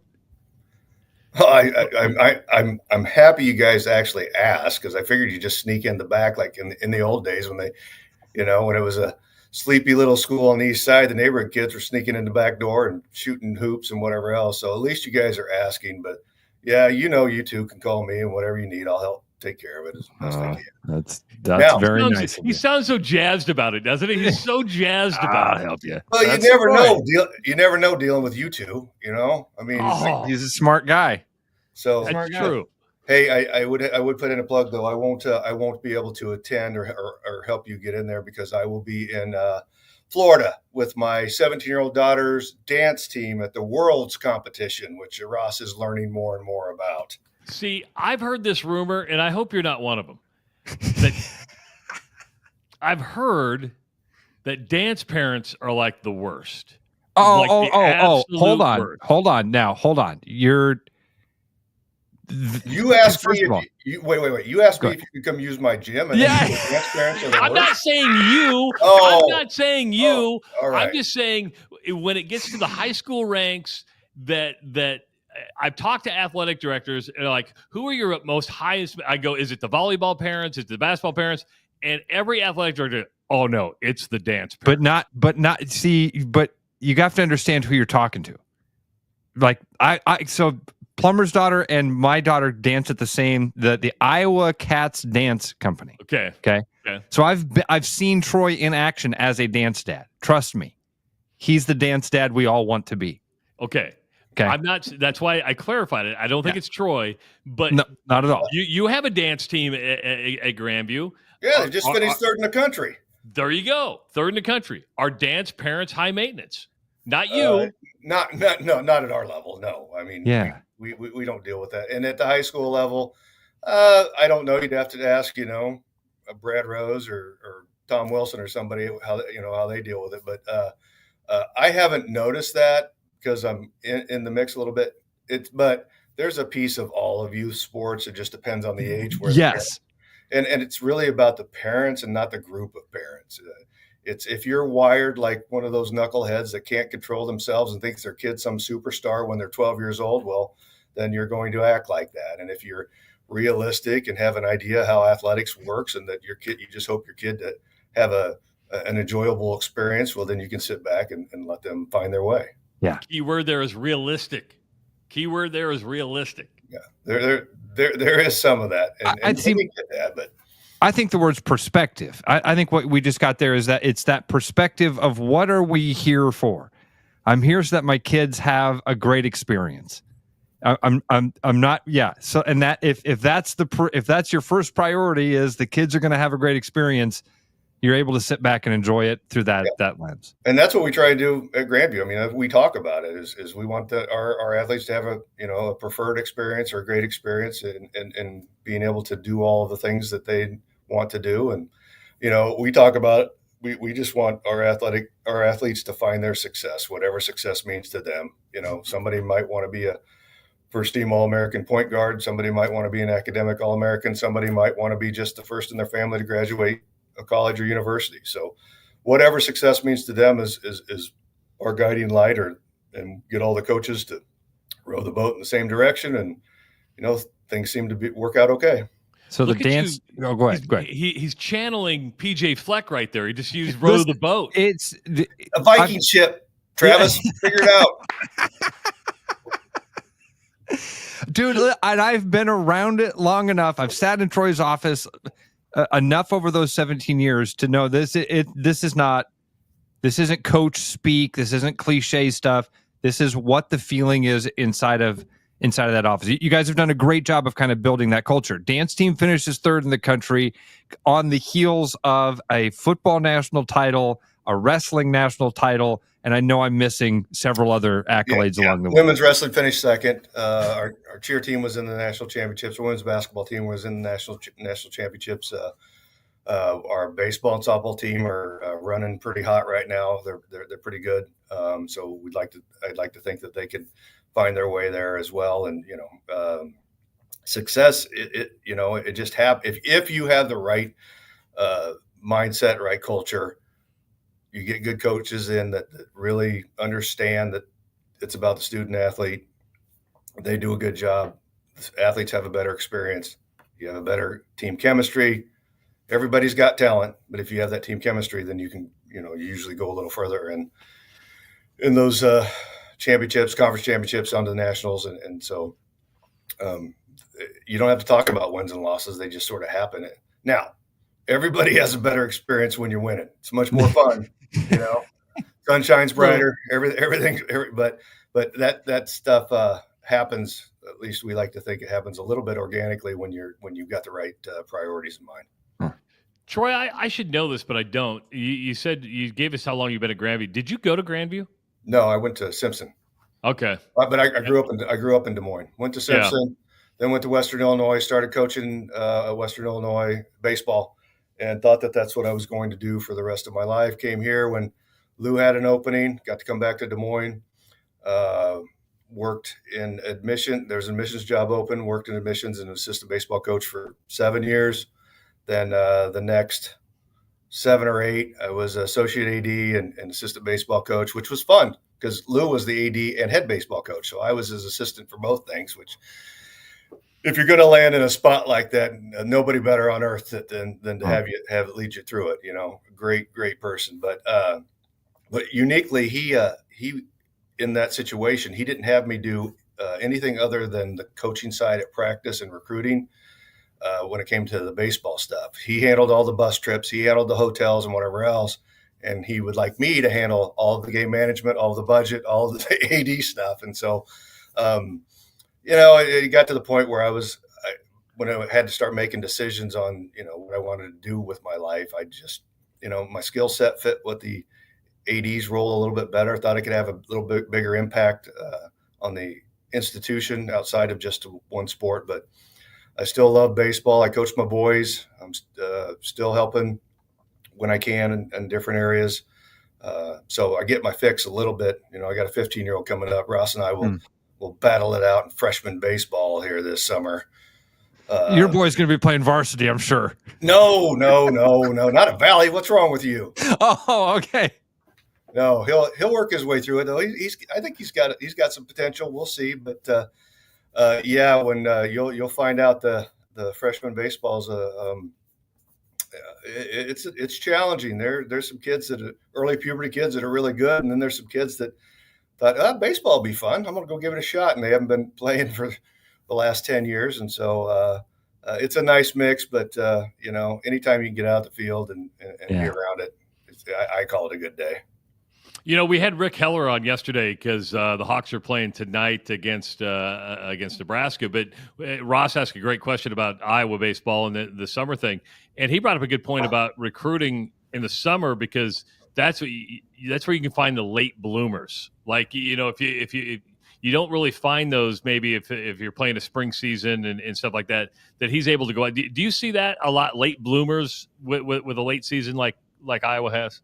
Absolutely. It's great. You can grab some kid that all of a sudden jumped from, throwing 82 to 90, just grew up a little bit, figured things out. Kids that, and he's right, the kids that everybody else misses on because they're done recruiting that class nationally as, by their junior year. And so there's all kinds of opportunities, especially for us where, we can bring kids in up to you're looking for kids that fell through the cracks. Yeah. Those are and it's challenging for those freshman kids these days because everybody that's playing are, they're juniors and seniors. Now that's normal if you've got a good program because you're supposed to go in as a freshman, sophomore, work your way in, play a little bit, and then eventually as a junior and senior, hit the field. But with the transfer portal and everything else that everybody sees on social media, kids don't want to wait that long. And it's, they need to understand there's a process involved, and most don't. And so kids end up jumping around from school to school to school. But kids that are playing and have an impact are mostly 21-year-olds, 22-year-olds. You parted ways with Woodley as your head football coach for the first time in program history. He headed across town to Drake. You brought up a guy from within the program to be the head coach. But Troy, we could do this with a lot of your programs. I mean, Dennis Schaefer's been the head basketball coach there as long as I can remember. I don't know. He's got to be 20 years almost. Oh, I'll bet he's 27 or 28 years. Holy cow. It wasn't long after I got here that he came. You've had a wrestling coach that is working on 14 national titles. Yeah, he's pretty good. He's done all right with himself. What's the secret? How do you keep guys around? Do you just not answer the phone? What do you? Well, I wish I wouldn't answer I was talking to Joey. I was on my vacation in Costa Rica with my family when he called me. But nothing but love for the Woodleys and Joey. Yeah. I've known Joey since he was 12 years old, and everybody's got to make their own path. And it's we've got a great, we trade Joe for, by the way, a Hall of Famer at Grandview who wore the jersey, who grew up right up the road a little ways, and had controlled the defense last year that gave up 8 points a game. So I think we're in good shape. But it wasn't just about that. As I talk to people, other coaches on staff, as I talk to our athletes, EJ Peterson was the guy, true leader of men, and one that they were willing to run through the wall for, and was an easy slam dunk choice. But as far as longevity, you try and get to a point where you give the coaches an opportunity to be successful, same as we talk about with the athletes. But what it really comes down to them personally, kind of like me. There's other opportunities, but when you're comfortable in your own skin, you find out where you fit. Grass isn't always greener. Don't go looking. It's figure out where you fit and what you're comfortable with and where you want to be. And once you do that, then it's a good gig to stick around for a long time. All right, now go raise money and build a football stadium. Well, okay, now hold on. We gave all the other accolades here. You, how many athletic director of the year awards are we sitting on now in the office? I don't want to look. A couple. Just won another one recently. Well, yeah. Last year, there's one award for athletic director of the year for the NAIA, and I won that last year. There's also a National Association of Collegiate Athletic Directors, the NACDA. Directors of athletics, they give awards, national AD awards every year as well, and I've won that one 3 times, I think. And so, all right. So Gary Barta got put into the Athletic Directors Hall of Fame earlier this week. I know you're in the Sadell High School Athletic Hall of Fame. Are you in the Simpson Hall of Fame? Yeah, I went in 2 years ago. You went in 2 years ago into the Simpson Hall of Fame. You're going to be a Grandview Hall of Famer. Well, I'm on the committee, so I can hold out on that, making that happen until after I'm gone. Somebody else can make that decision. All right. So at some point, four-time Hall of Famer Troy Plummer at some point. Right now, two-time. Only the biggest names come on this show. Only the biggest names come on this show. Well, I mean, to get to hang out with you guys, I mean, why wouldn't we? All right. So April 26th, you're going to have somebody there for us to let us know. I'll figure it out. All right. He'll hand me a key if he has to. Yeah, I might just give Ross my keys and let him. You know what? I guarantee you Coach Schaefer would come and hang out with us. Yeah. He'd love that. We will. You're good. We'll figure it out. Okay. All right. Thanks a lot, Troy. Troy, always good catching up, buddy. All right, guys. Take care. Bye, brother. Go Vikings. Go Vikings, he says. Go Vikings. Get a little Ed Orgeron in there. Go Vikings. I would like to. That's something I've never really talked to him about in his office, and I think that's something I might try to core down on a little bit more.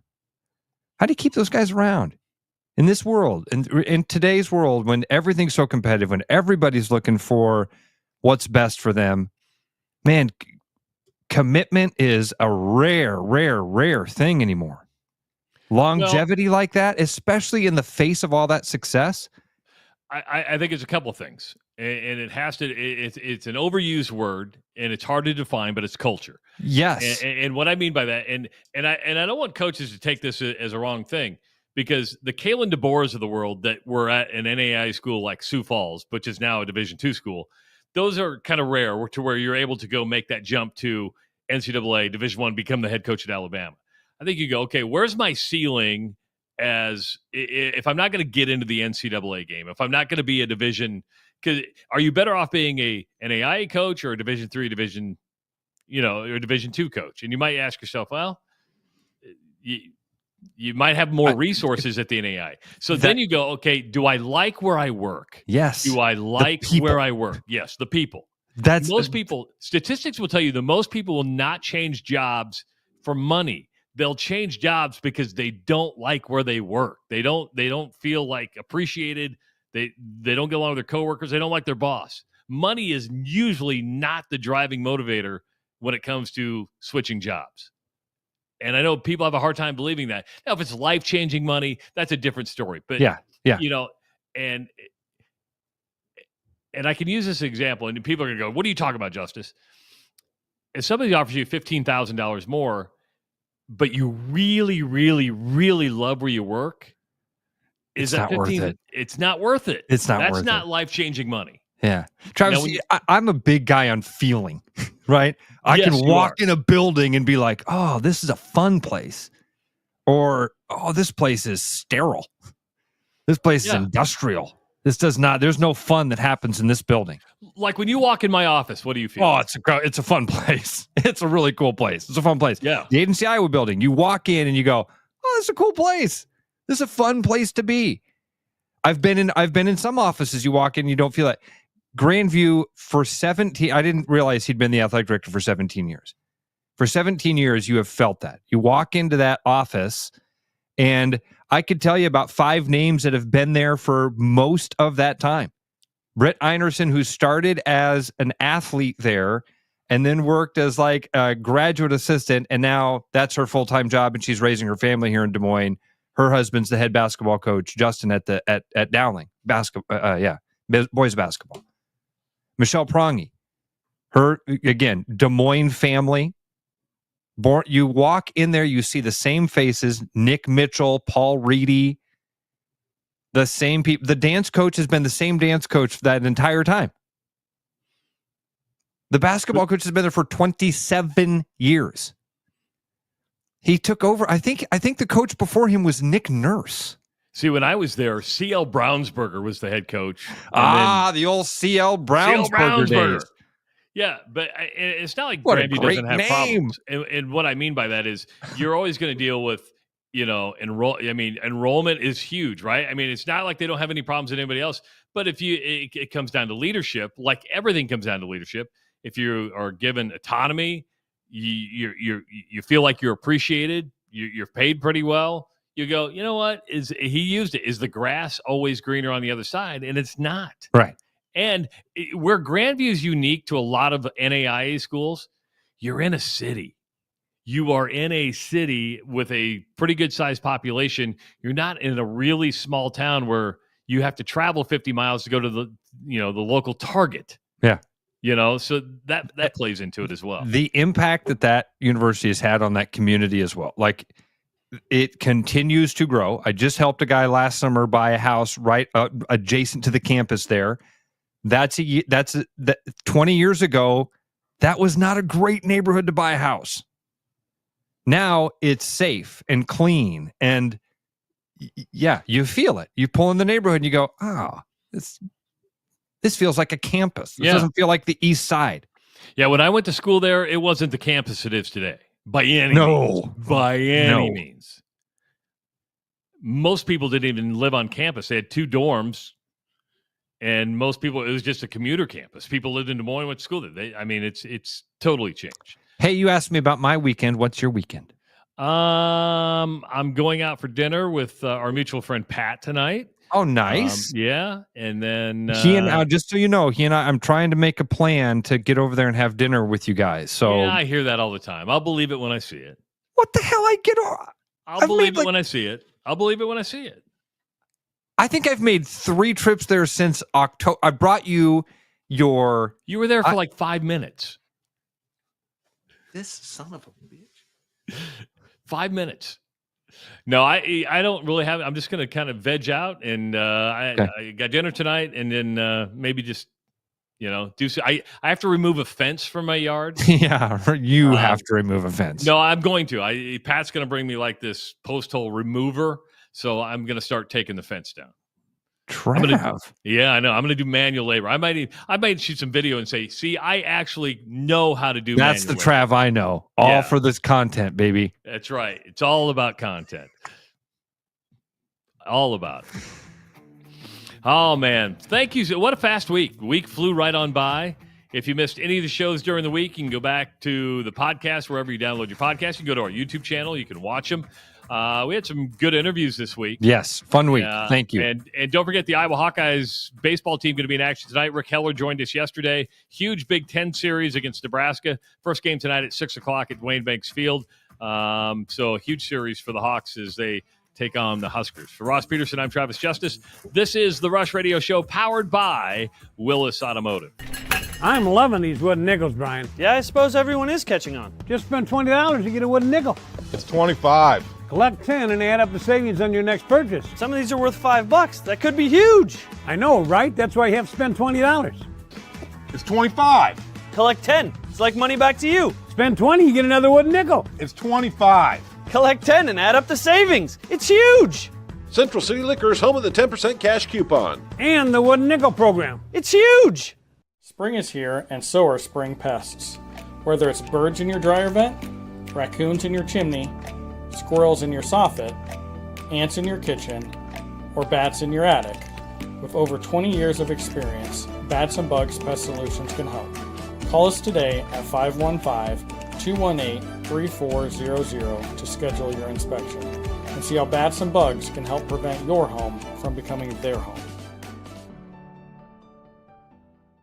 You've dreamed about an absolutely organized garage or closet? See it for yourself at Absolute Garage & Closet's beautiful showroom in Urbandale. See the latest in garage storage, custom closet systems, and epoxy flooring applications up close, and imagine how good it will feel to have your garage, closets, or other spaces absolutely organized. Free consultations, friendly service, and quick project turnarounds, Absolute Garage & Closets is ready to bring peace of mind into your home. Visit Absolute Garage & Closets at 3169 99th Street in Urbandale or at absolutegarage.net.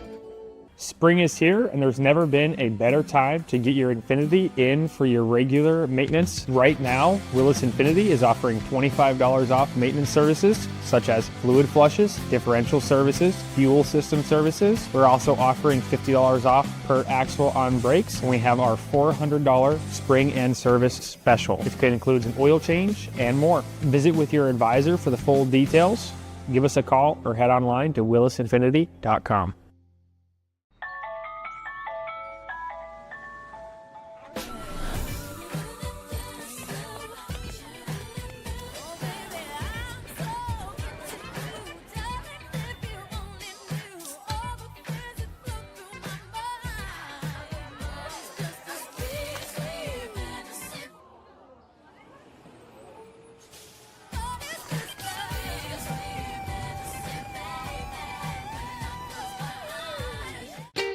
Missing a quality home-cooked meal?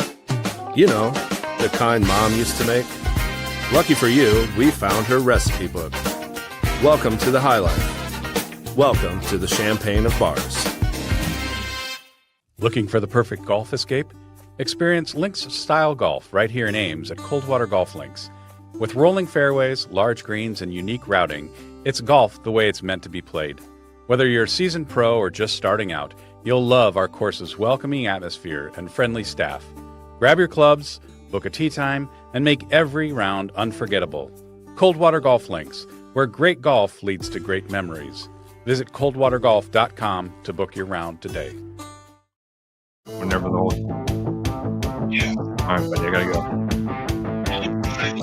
I gotta go. I'll play a little bit.